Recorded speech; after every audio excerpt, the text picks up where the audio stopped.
Le mayat ano, laili kushane. La lengua maya sigue viva.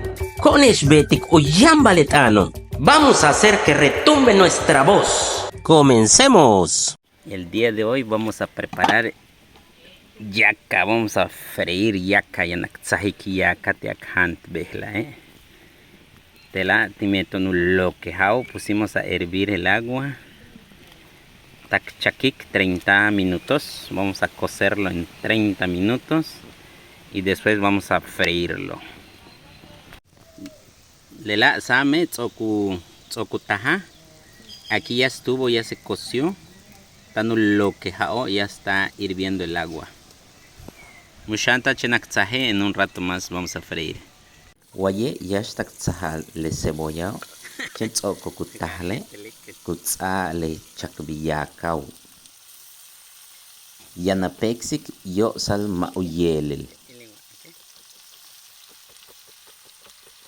Hola, hola, Bishanekesh. Ahora sí hay que disfrutar una deliciosa yaca frita ya en tierno. Mira, así se ve. Beyuyicajla. Con cebollita.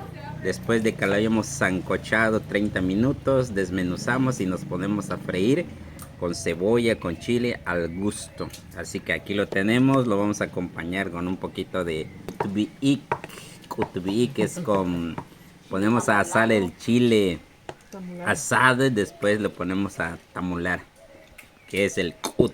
Y hay otro estilo, este es con limoncito, delicioso. Y aquí les voy a presumir nojochua, pacachbiwa, tortillas hechas a mano, así que a disfrutar. En el campo, si tú cultivas la tierra, te va a dejar guacameya kelumo y anupatiktesh. Así que kitush macola, les envío saludos. Kananta baesh.